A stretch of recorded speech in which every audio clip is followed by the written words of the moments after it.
Well, welcome in everyone to the post-game edition of the Unash and Dukes podcast, coming your way here on YouTube on the Unash and Dukes podcast page, as well as crmlivesports.com, X, Instagram, lots of places to digest us and take us in. And I hope you enjoyed the ball game. It was a very interesting one, and we were going to talk about it and break it down for you and take a look at the quarterfinals and the college football playoffs as well. Happy holidays, first of all, and a happy new year to everybody out there. Scott Unash, Mark Dukes with you.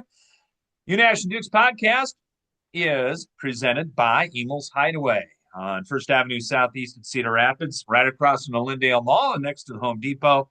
They're your home for the best tasting American food around. Choose from all your favorites: chicken, pasta dishes, pizza, burgers, and fries that are made fresh daily.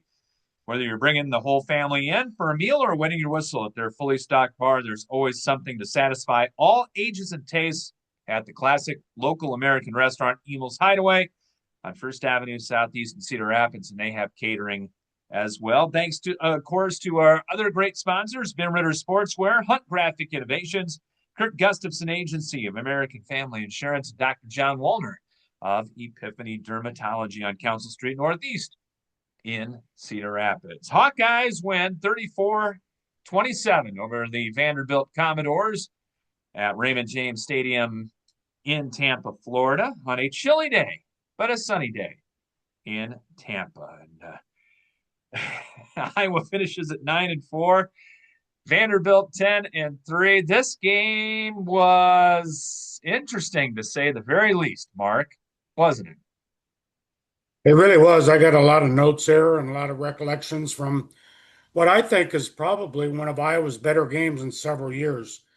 Um, First of all, from the standpoint that Iowa snapped a 13-game losing streak against ranked teams. This is a Vanderbilt team that was not too far away from the college football playoffs. Um, Diego Pavia was who we thought he was, especially in the second half. Came alive when uh, really Vanderbilt abandoned the running game and he went to work. But Iowa responded twice in the fourth quarter when it appeared Vanderbilt had all kinds of momentum and might take the game away from Iowa.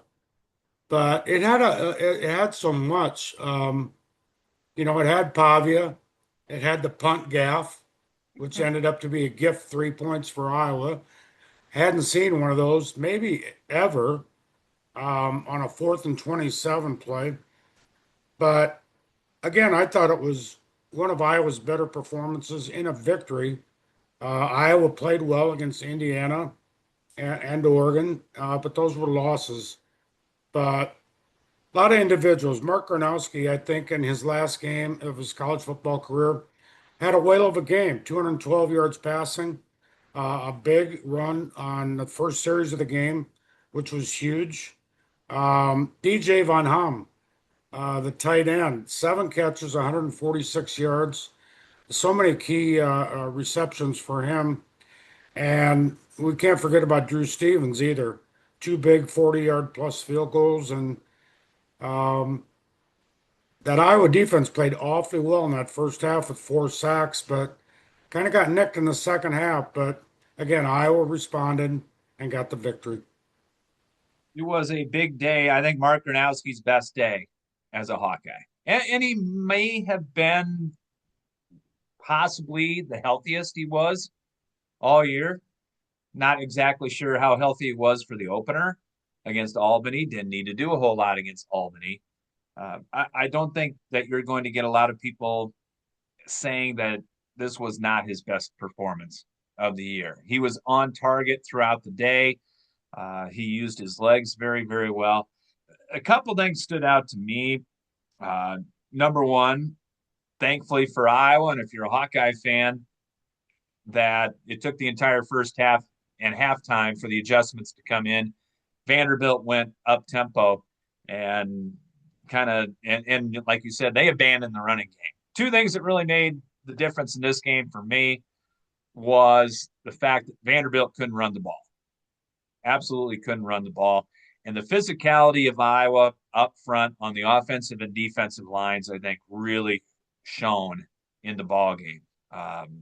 Yes, Vanderbilt couldn't run it, but Iowa was even when Pavia had good completions, for the most part, he was harassed back there. And what a day for native Iowans. Von Ami, the pride of Carroll Kemper, coming through at the tight end spot. Thomas Meyer got in for the first time today in significant playing time for Clear Lake. Ethan Herkett was sensational in his final game today from Xavier. Carson Shire, 2 sacks from Iowa Falls. Reese Vanderzee from Central Lyon with a touchdown catch off the gaff, off the illegal kick that I don't think I've ever seen before. No. I didn't know exactly what kind of penalty it was, but it was he had a lot of things coming down the line today. And if you watched it or you were there, you saw a lot of things. Your bingo card was full today if you took this one in. It really was. And I have yet to hear Kirk Ferentz needs to retire tweet or comment. I mean, isn't it funny? I mean, people are so reactionary after some of these games, the game has passed him by. This, that. Now, Iowa scored 34 points in this game. And, again, a terrific first half. Phil Parker had a great game plan. Vanderbilt adjusted in the second half, mainly because of Pavia's skills. But I mean, this is an excellent win, one of the better bowl wins that Iowa has had. You remember a couple of bowls ago, Iowa went up against Tennessee and just got obliterated. Last year got a victory against Missouri, and now this against again a ranked team, a team that was on the precipice of the college football playoffs. Uh, I can't say enough about how you know in the second half I kept waiting for uh, Pavia to bring him back to a victory because we've seen this all too often from the Iowa Hawkeyes. I mean, there was 24 points scored in a 5 minute span of the second half. It was just boom, boom, boom, boom, and but Iowa responded. And sometimes in games like this, Iowa has not done that. This time it did. Yeah, and that impressed me. The drive at the end of the game, when Iowa knew they needed 2 first downs to polish this thing off. Great play call by Tim Lester, who I think 97% to 98% of the plays today, I think, were spot on. I think this was one of Tim Lester's better called games in his 2 years he's been the offensive coordinator for Iowa. But that call of the RPO on first down after Vanderbilt had and why are they pooch kicking?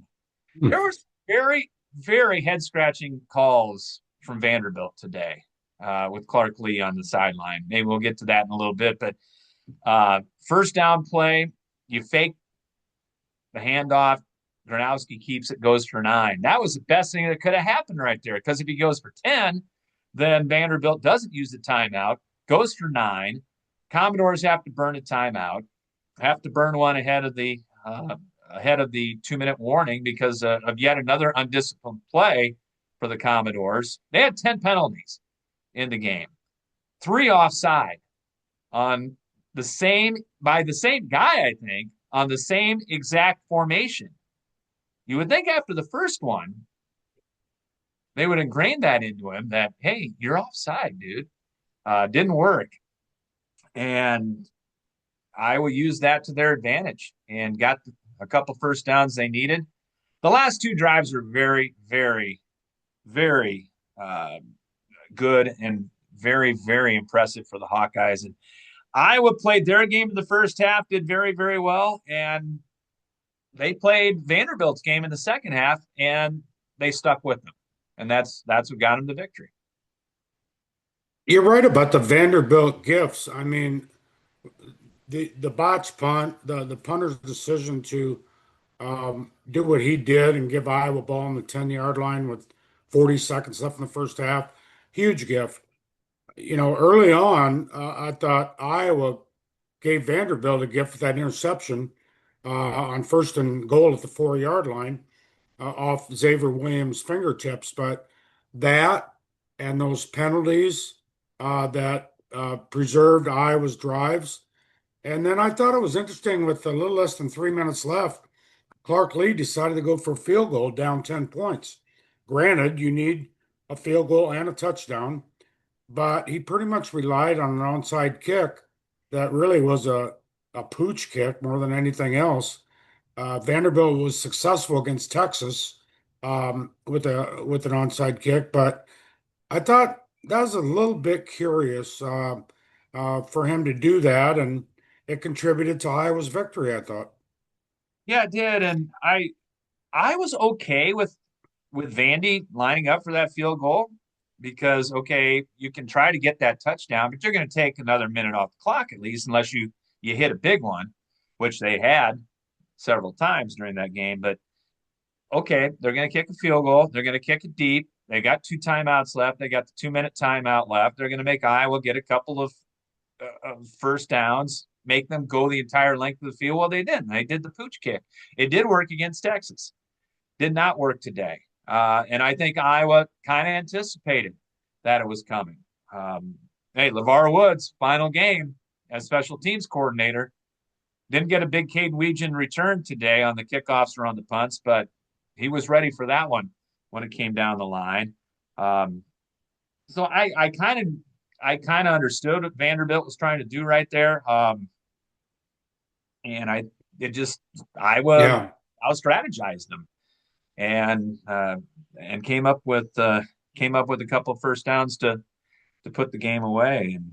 And Hawkeyes win 34-27 as we talk about it here on the Unash and Dukes podcast. And by the way, not the A team from ESPN today. Mhm. Well, at least they don't know the NFL draft, I don't think. uh, you know, I hope we hear TJ Hall's name and I hope we hear Mark Gronowski's name. I'm not holding my breath on both, but you never know how it might play out. But yeah, a couple of missed camera things. Other than that, it was a fine day. In terms of Vanderbilt, I have to give Vanderbilt some kind of credit because in the first half, um, Vanderbilt had 118 yards. Iowa outgained Vanderbilt 183 to 18 in the first half. And this is one of the most explosive offenses in the country. All credit to Iowa's defense. But Vanderbilt adjusted very well. And part of that was putting the ball in the hands of Pavia. But defensively, I think Vanderbilt decided and committed to putting a lot of pressure, putting a lot of men in the box, bringing pressure to Gronowski, and Iowa had fewer yards in the second half. So from that standpoint, that's partially how Vanderbilt got back in the game as well. But despite all that, again, Iowa responded when Vanderbilt had gained all kinds of momentum in the second half. If you look at numbers, I mean, Gronowski was 16-22 for 212 and two touchdowns. He had Solid. one interception. That should not have been in an interception. It should have really ended up 17-22 for three touchdowns and 225 yards or so. Outstanding. Moulton still ran for nearly 100 yards in the game. Iowa put up 167 yards rushing. I mean, if you go in there as a Hawkeye fan saying you're going to get 380 yards, I think you're feeling good in the morning going into Raymond James Stadium. Now, like you said, basically, Vandy said, hey, Diego Pavia is going to take us in the second half. And he hit a couple of big shots, hit one right away. And I did not think it was really bad coverage in either of those long balls that Vanderbilt completed. I think Pavia is just that good.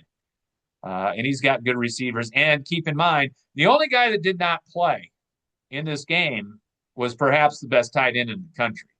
that was not at the disposal of Vanderbilt today with Stowers. Would he have made a difference?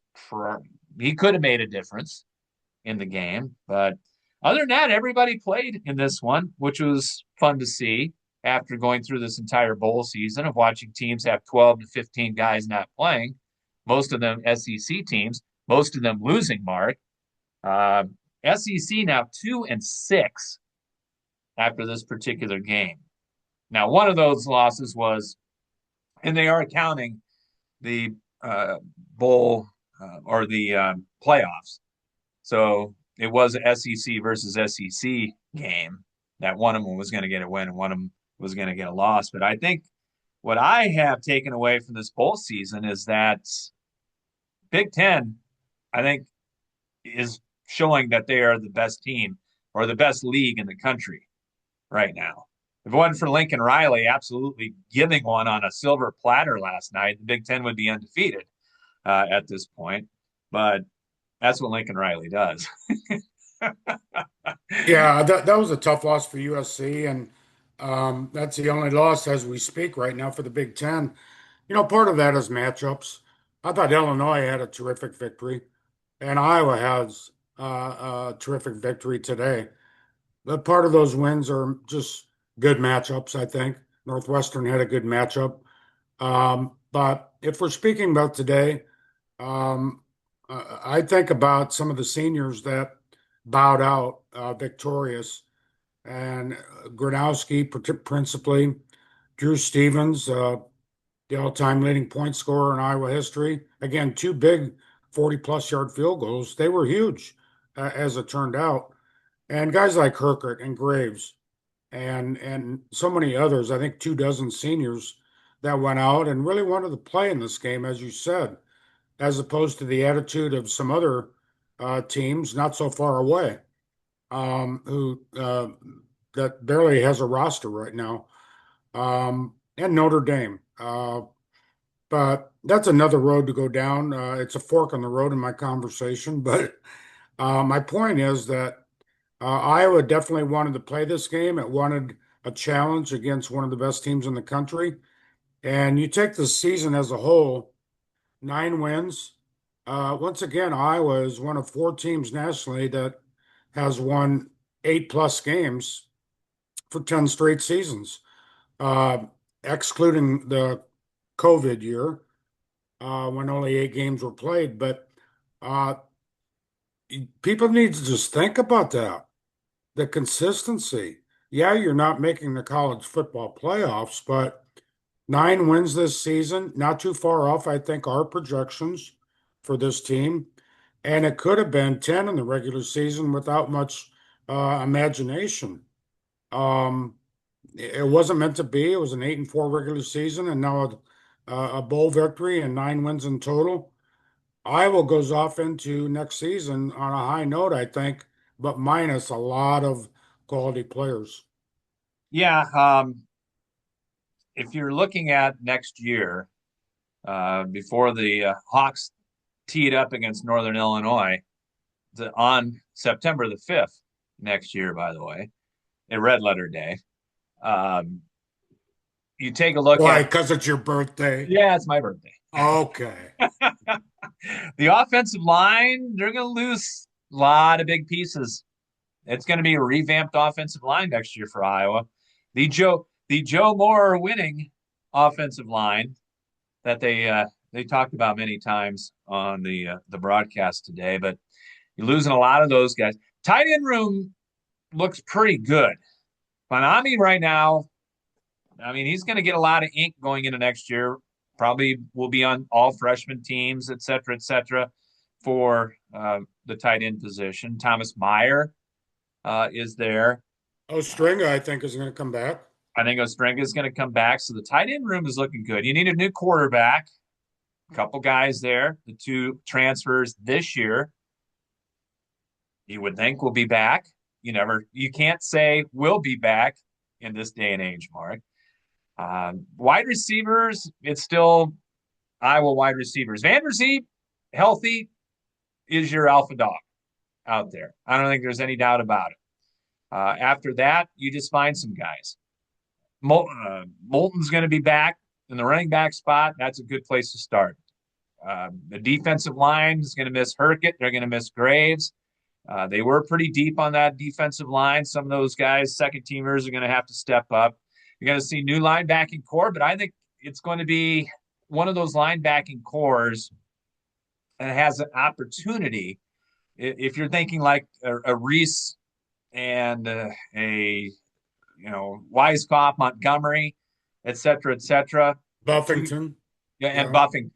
Thank you, because that's the guy I forgot. I knew I was leaving out somebody, but they are raving about Cam Buffington from Winfield Mount Union. And I think you're going to see a Jack Campbell type linebacking core in the next couple of years. Might not happen right away, but I think it's going to be in there for a while. And then the defensive backfield, Lutner, that's a good place to start. Kudos to Xavier Wampa. He hung around all 4 years. I thought capped off his career with a pretty good senior year. I think Xavier Wampa is going to hear his name in the NFL draft somewhere. You got to think somebody's going to take a former 5-star in 7 rounds in the NFL draft back there. He's a hitter. I think he may be more suited for the NFL than he was for college football, to be honest. And so you got and Drew Stevens, like you said, that's going to be a big, big hole. I know Iowa's got some kickers waiting in the wings, but they haven't been under the lights yet, if you will. And Drew Stevens has proven that he's one of the better kickers that Iowa has ever had. So there's optimism. I agree with you, but there's a lot of holes that need to be plugged for this Iowa football team. Plus, you lose at least one assistant coach that you know of right now. There are other rumors out there that people in new places are looking at Iowa assistant coaches. We'll just say that.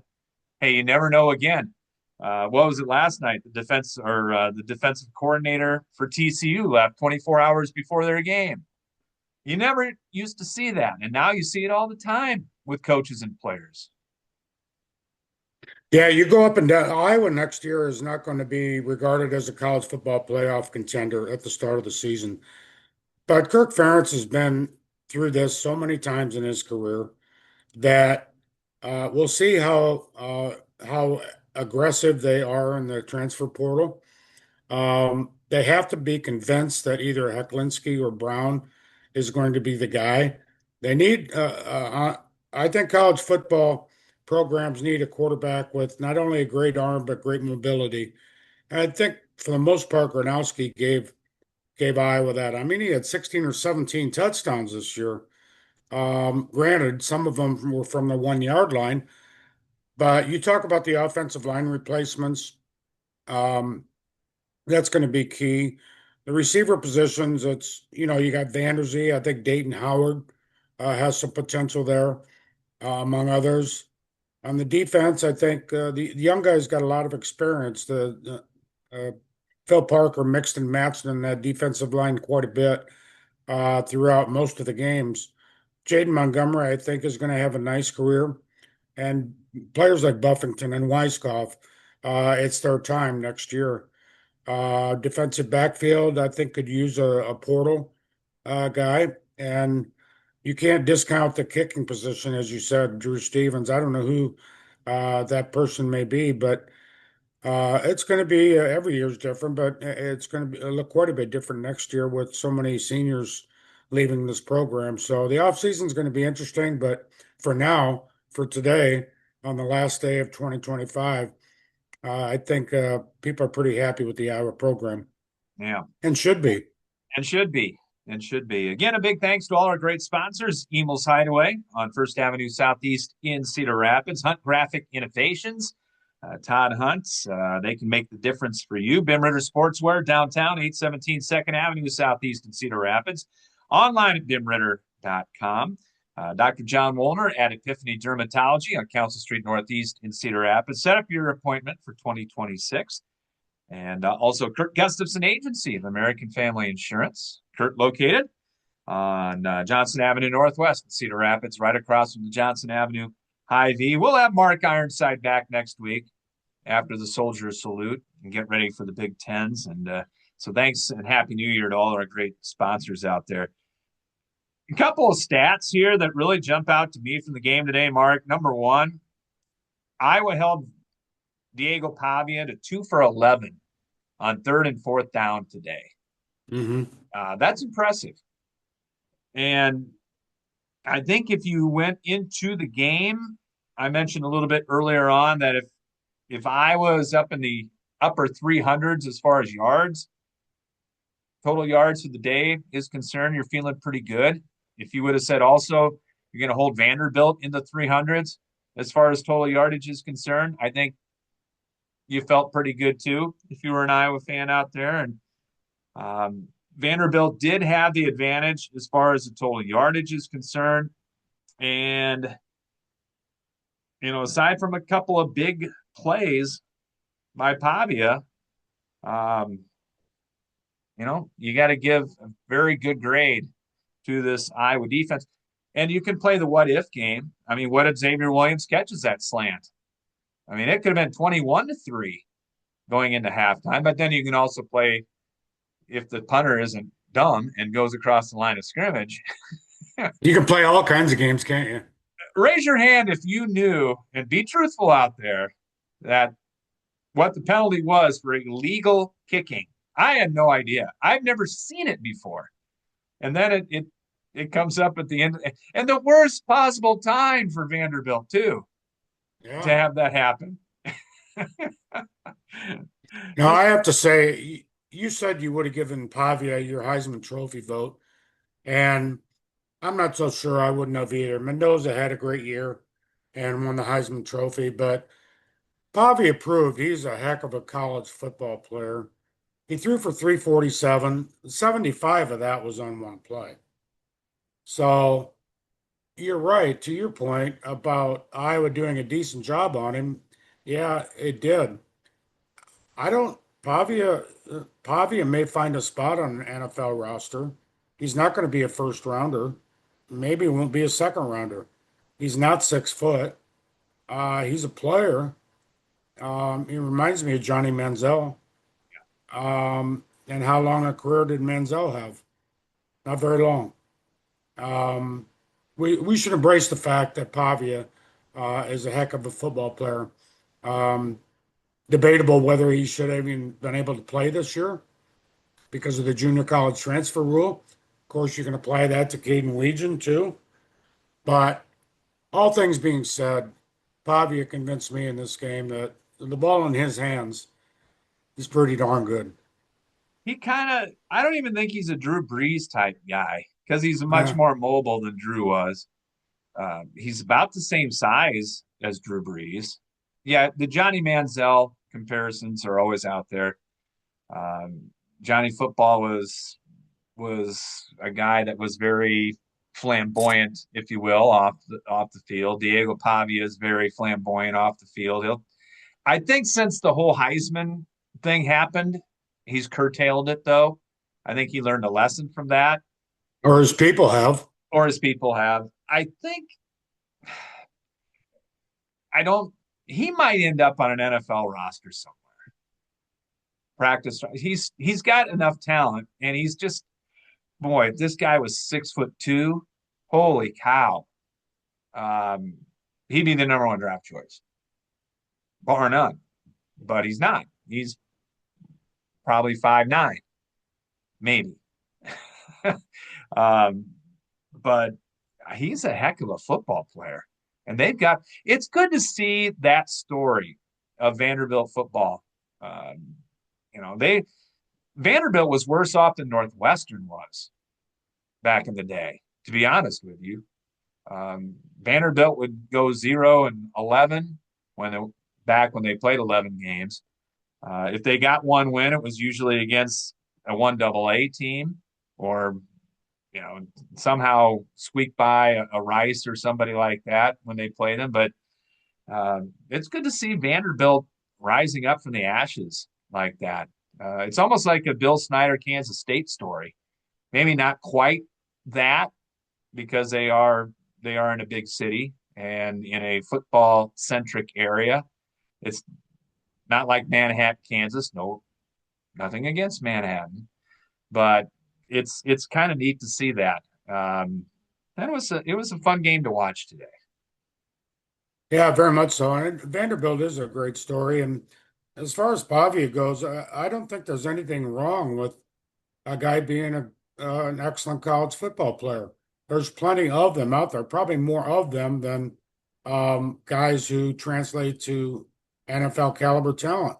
Mark Gronowski is a hell of a football player, a college football player. Is he going to find his way onto a roster in the NFL? I'd say the chances are less than 50%, but it doesn't discount the fact that both these guys are great college football players, and there's so many of them out there. Just turn on the TV in the next 24 to 48 hours, and you're going to see plenty of guys who you may not see on Sunday, but they just are brilliant on the college fields. Just an overall thought about the bowl system, which you got to think is going to be tinkered with a little bit in the next couple of years.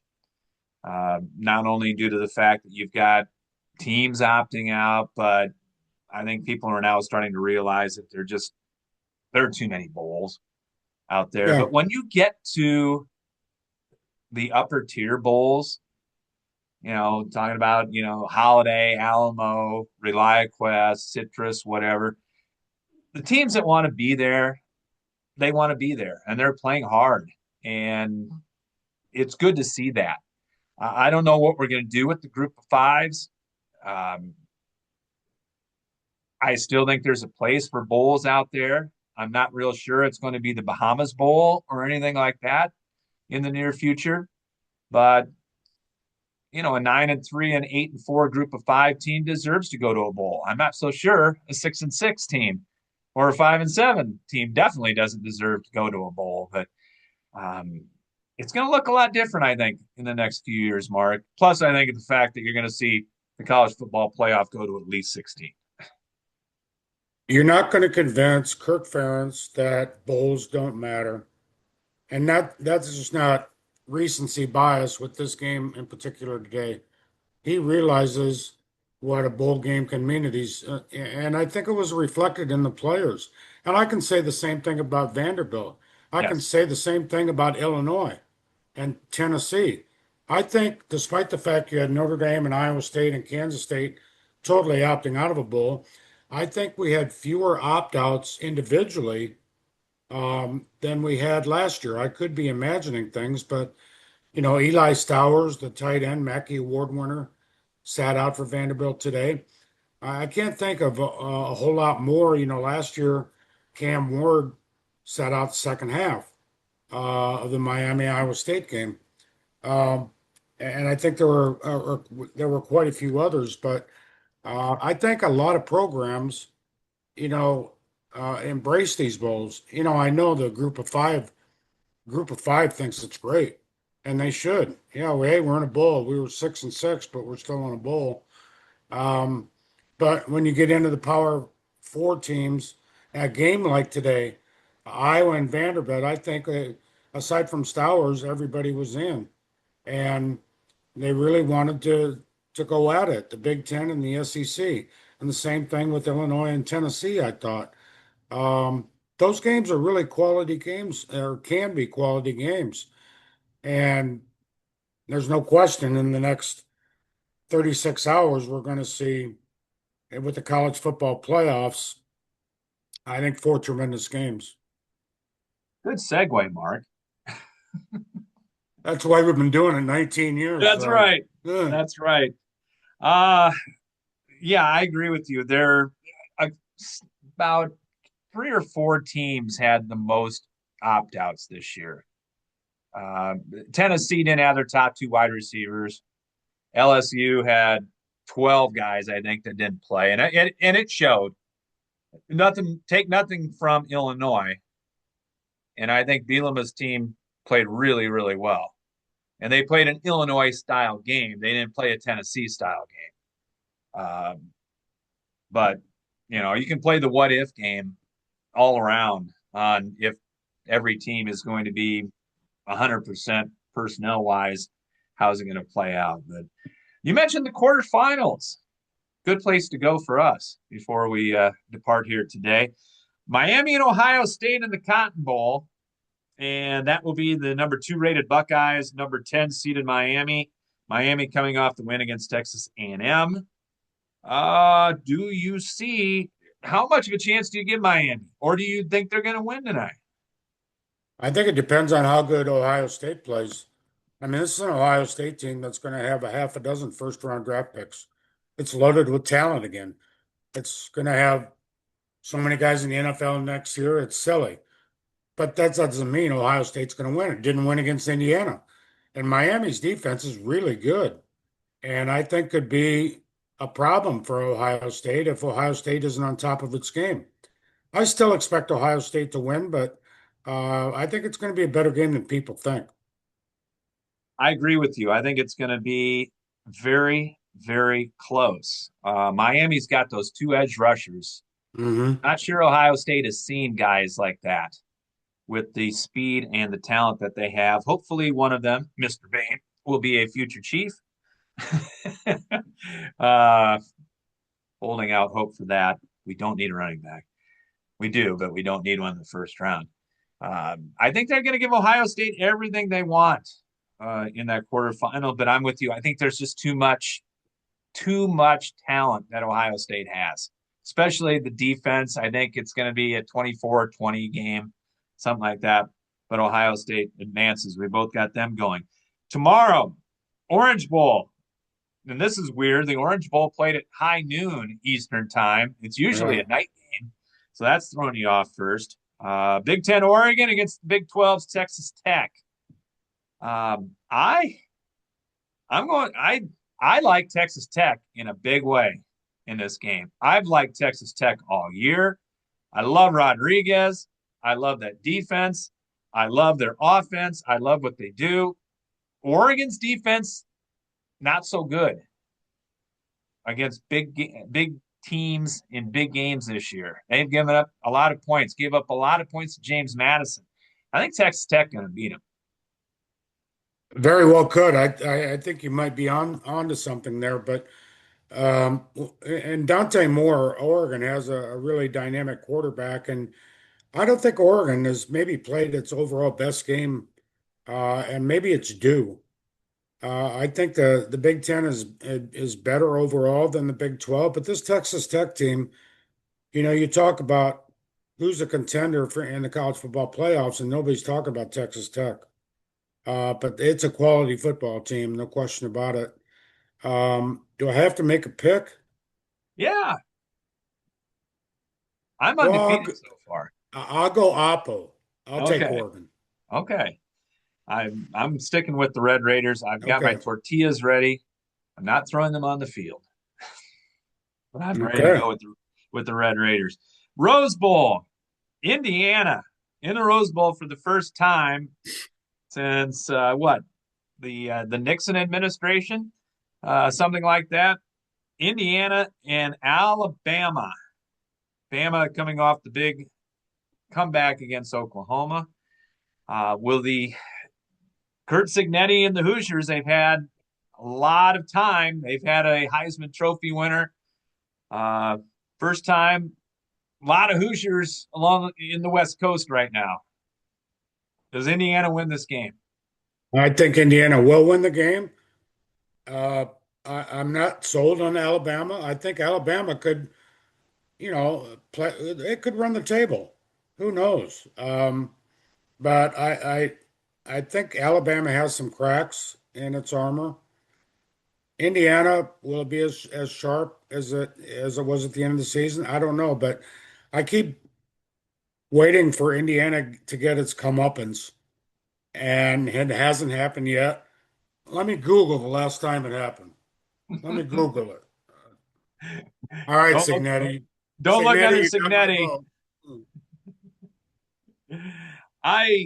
I at one point I was thinking Alabama was going to win this game about a week ago, and then I've watched the SEC struggle. And I think the Big Ten is better than the SEC this year. Again, close game, but I think Indiana is going to prevail. They can't be starstruck early by their surroundings. Alabama's been there before. Indiana, yes, they've had 2 great years under Kurt Signetti. They haven't been the number 1 seed. They haven't played in the Rose Bowl in 5 decades. Don't let the lights be too bright for Indiana, but I think they're going That's to true. That's true, but they got a little bit of that in the Big Ten championship game. a little. That was a big stage, not as big as the Rose Bowl and the college football playoffs, but they got a little bit of that and came out of it with a narrow victory. The SEC matchup, Georgia and Ole Miss in the Sugar Bowl in New Orleans. That should be a whole lot of fun. And I think of the 4, I think this one could be the one that's the most lopsided. I don't think it's going to be like a 3 or 4 touchdown win, but I just have the feeling that Georgia, to me, and Kirby Smart going up against a Mississippi team, yes, at home, they put all the distractions aside, but they've got coaches that are coaching on Mississippi that are going to go somewhere else. There's a lot of distractions for Ole Miss. And There are, but I think this is a coin flip game. I really do. I think the coaches leaving. I think that's behind. The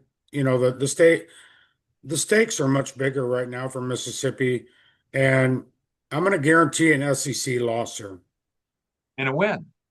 and a loss. And a loss. I like Georgia. So that would make it, let's see. We both like Ohio State. So Ohio State, Georgia, and then Indiana. I have Texas Tech. You have Oregon. Indiana, Oregon rematch. The Yeah, semifinal. That'd be fun. yeah. That'd be all right. Not at Autzen Stadium, though. So we'll see how it all plays out when we get together again. And that will be on Friday. A little basketball to talk about then, too, because look today, and it is almost a sellout between Iowa and UCLA on Saturday evening at 5 o'clock. Iowa State will be starting the Big 12, maybe a few basketball predictions for the Big 10 and the Big 12 coming up. Really looking forward to hoops. Iowa dispatched UMass Lowell without very much sweat being poured out on Monday afternoon. 4 o'clock start. Lovely. Iowa State had a little trouble at the start with Houston Christian, but righted the ship very quickly. And everybody's happy with those after Christmas appetizers, getting ready for the main course, right? Well, it gets real. There's no question about it. It gets real now. I mean, we've had a couple Big Ten conference games, and Iowa's 1-1, but it gets real now. And it's going to be fun to take a look at the Big Ten schedules, the Iowa UCLA game, Iowa State, West Virginia. But for today, anyway, football season ends in the state of Iowa, and it ends on a very high note. It does. Hawkeyes with a win.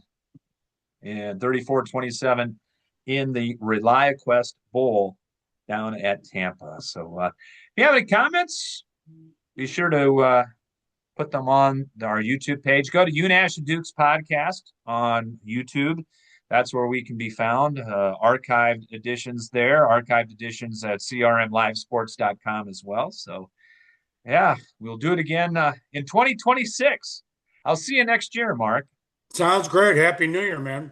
Happy New Year to everybody out there, and glad you can come along with us here today. Big thanks to Emel's Hideaway, our presenting sponsor, and all our great sponsors of the podcast. And thank you very much for tuning in today.